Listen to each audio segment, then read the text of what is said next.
Hello, welcome. Today I'm going to be talking about some book recommendations for communication.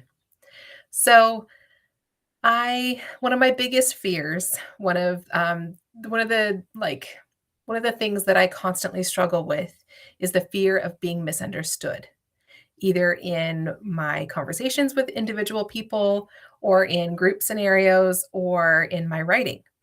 And it's something that has happened to me in the past often. It's something that I struggle with.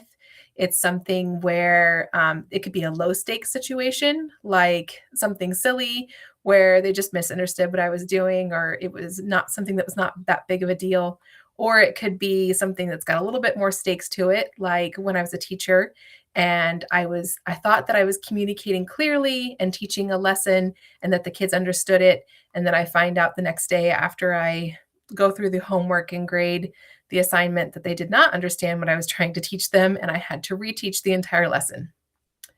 That happened more than I would like to admit, especially when I was a new teacher. But these days, it's more one-on-one conversations or it's group interactions or it's a conversation in the parking lot where what you tried to communicate didn't quite come across the way you wanted it to, and you get in the car and then you second guess what you were thinking, or maybe you second guess the way that you said things, and then you find out afterwards that that person did not understand what you were trying to say or where you were coming from, and it can be really frustrating. So, communication is something that I read about often. It's a topic that I have constantly in my rotation, just like productivity and also, um, you know, like personal things I'm working on or writing skills. So, let's see if I can show this to you from my, here we go. So I have a massive bookshelf in my office, and so I decided, you know what, I'm gonna look through my bookshelf, and I'm going to pick out some books that I feel like really impacted my communication skills and really positively changed the way that I communicate and the way that I share my information that I'm trying to get across.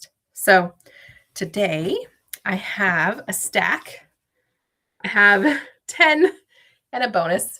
I have 10 book recommendations for you for if you're interested in brushing up your communication skills, working on communication, and maybe getting some tips from really excellent authors that will help you kind of up level your game.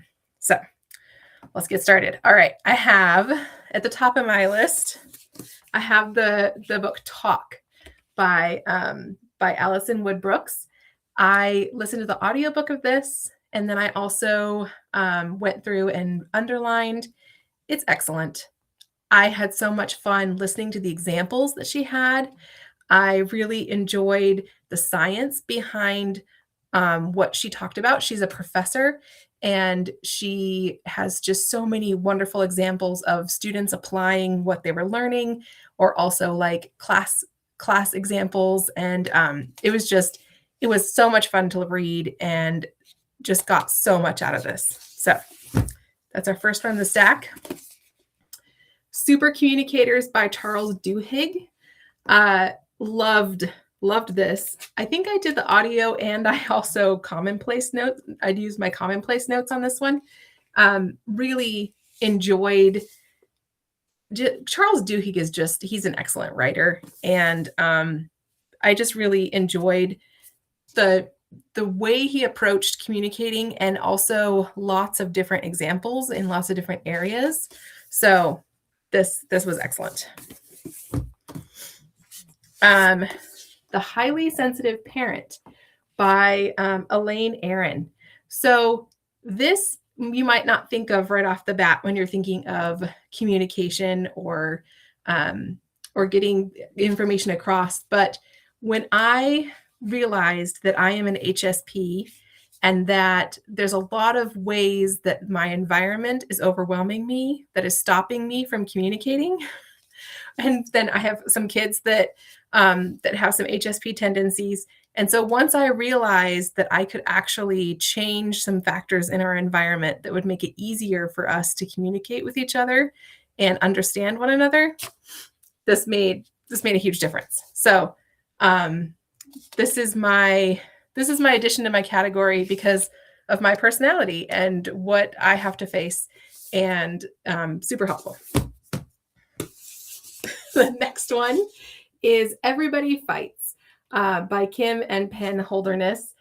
I have really enjoyed their YouTube channel for a long time, watched them win The Amazing Race. They're hilarious. And this was their marriage book that they came out with a couple years ago.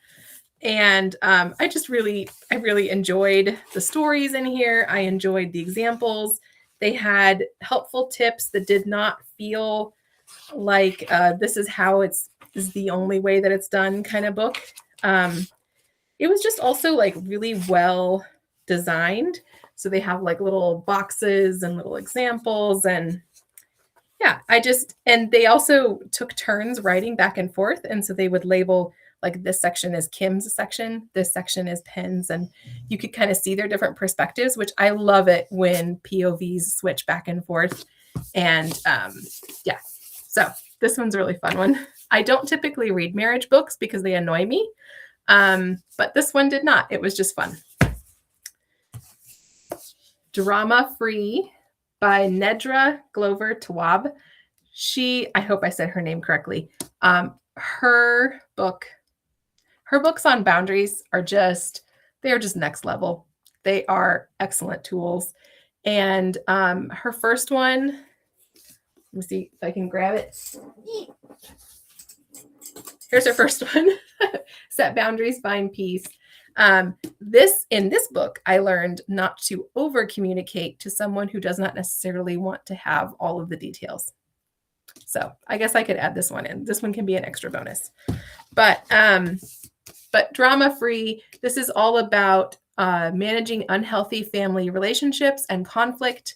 There is chapters for codependency, boundary violations, abuse, neglect, repeating cycles, generational trauma, dysfunction, different kinds of relationships like parents, siblings, children, extended family, in-laws, blending families. So and then she has practical executionable tips in each chapter. She is a practicing psychologist and counselor. And she has examples in there from clients that she's had. And so it's a wide variety of different kinds of people that you get to hear about. And it's just excellent, very applicable. Like every time I sat down to read, I took away new things to try. So love that. Next one, Rejection Proof. I listened to the audiobook of this on a very long car ride. We were taking a long trip somewhere. It's not read by the author, but the audio narrator who reads it does an excellent job, and he's hilarious to listen to. The stories in this book of what this guy tried out to kind of experience rejection in different ways were so funny. And it really helped me to kind of push myself outside of the box and be ready to hear no's from people. Because once you start experiencing rejection, you realize it's not the worst thing in the world, but we can get stuck in our heads and think that it actually is the worst thing in the world. And so hearing his story and listening to him go through different things, it made me feel more brave, and it made me kind of put myself out there a little bit more. So loved this. And it's short. It's a nice quick read. I don't remember how many hours the audiobook was, but yeah, loved it. I have to catch my breath. Okay. This one is The Power of a Positive No by William Ury. So he starts this book with the dramatic story of his child being in the hospital with a disease that I don't remember what the disease was, but she was in the hospital for months. And they had to learn the skills of advocating for their child and understanding what the medical doctors were trying to communicate while also understanding what was happening and also like setting some boundaries within an environment that wasn't their own where they could advocate for their child and say to the maintenance staff, no, you can't come in at 2 o'clock in the morning and turn all the lights on and change the trash can, like change out the trash bag just because it's on your list. Like my child just had a treatment and she's sleeping and you need to not come in our room right now. Like, just things like that. I read this when my sister was living with us when her whole entire family was living with us because my niece was going through cancer treatment when she was 7, 7, 9, 7. I can't remember. I think she was 7. It was quite a few years ago. She is now cancer-free, but this was a book that I read to kind of help me understand how to be in a scenario and also create some boundaries and to kind of support my sister as well and to give my sister some ideas, although she managed all of that so very well.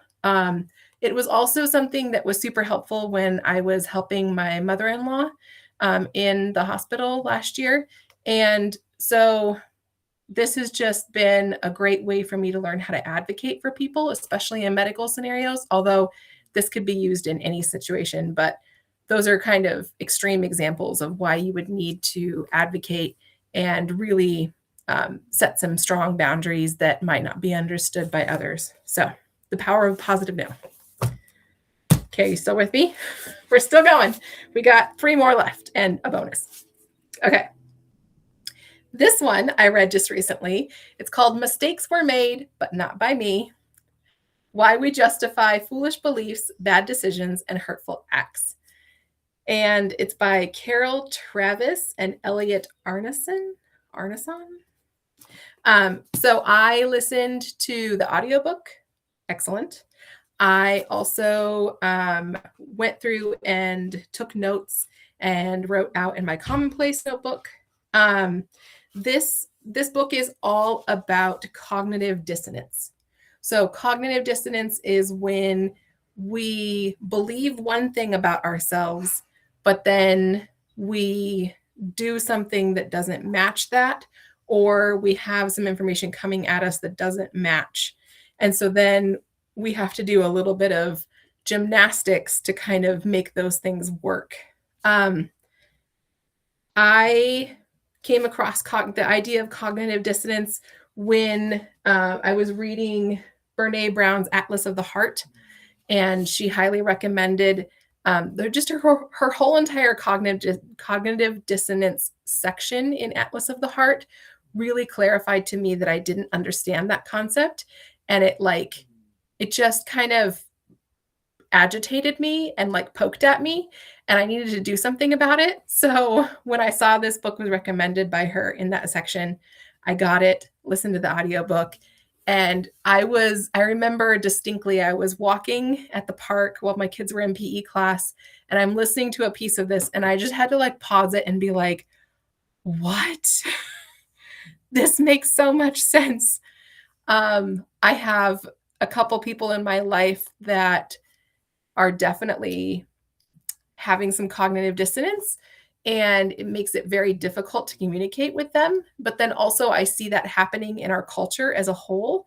And I struggle with how are we even supposed to communicate with each other?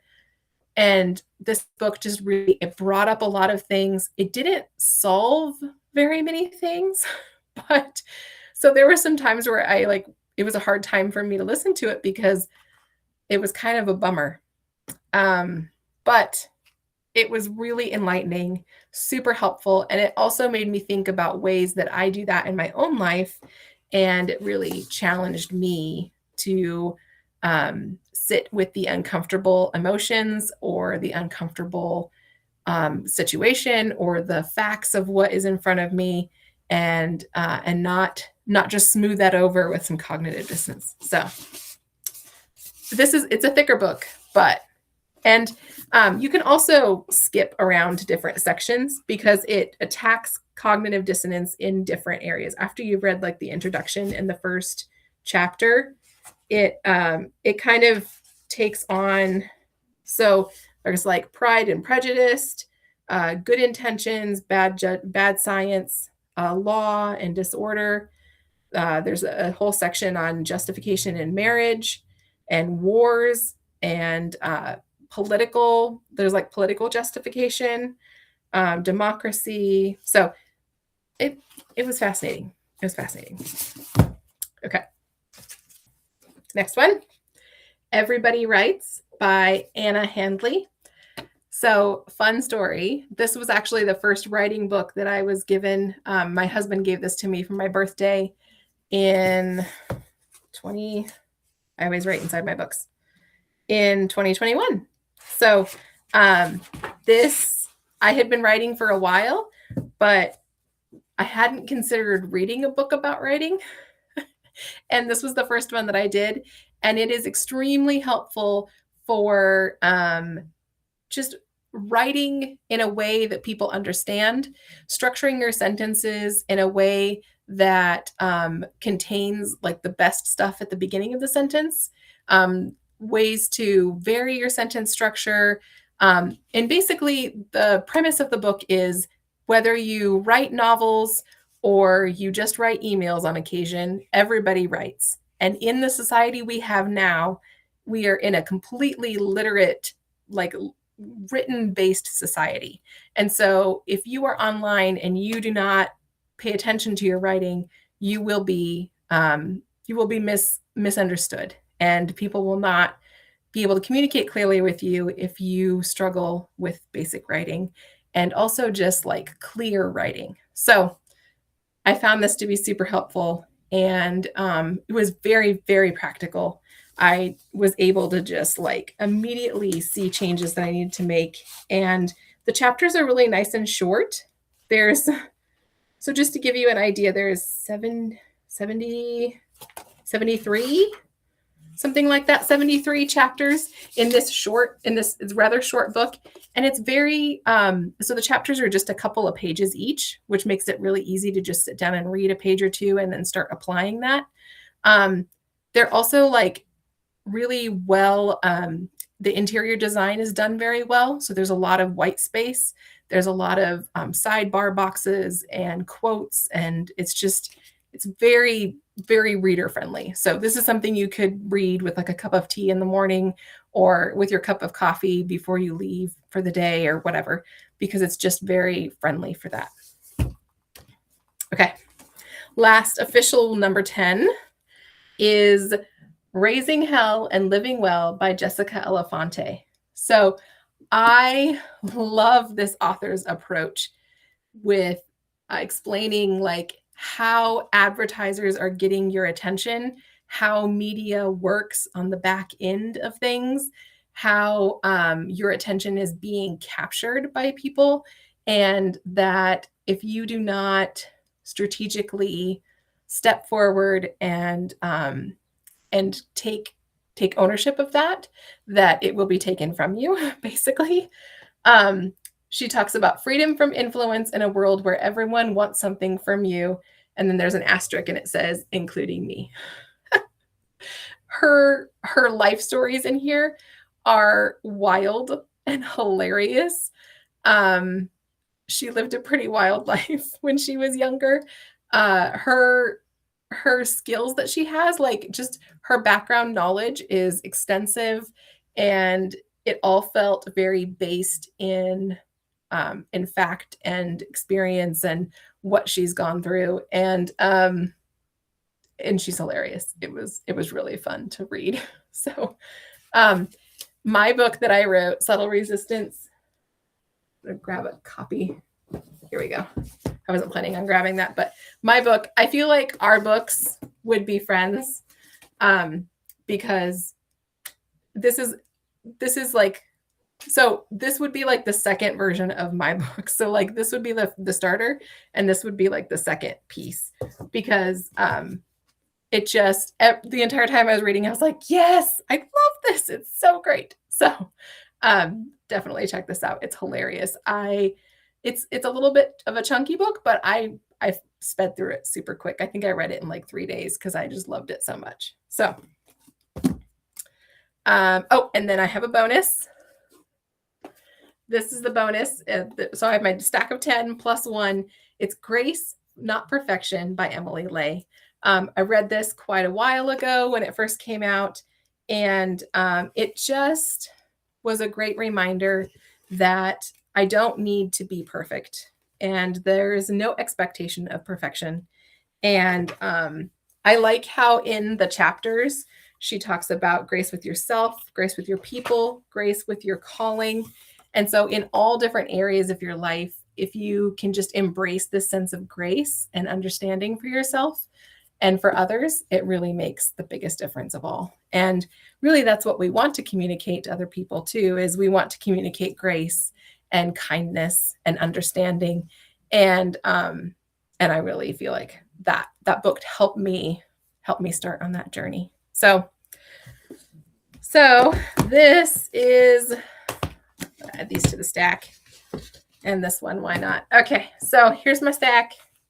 They're all going to be upside down, so I'll show you this side, but here's my stack. I will add these to the notes for the post when I do the replay post. I will add links to all of the authors' pages for all these books, and I'll add a little info piece on each of the books. But what I shared here in the video is probably more than what I'll put in the post. I'll keep the post really nice and short. So I would love to hear from you. If you have read a book on communication, or something that maybe a book that was not really maybe the main topic wasn't communicating or working on your communication or talking or whatever, but you got pieces from that you're applying. I would love to hear what your book titles are. I would love to hear your recommendations. I find this topic fascinating. I would love to have some more books to add to my TBR stack. So I hope this has been helpful to you and that you have a beautiful day. I'll talk to you later. Bye.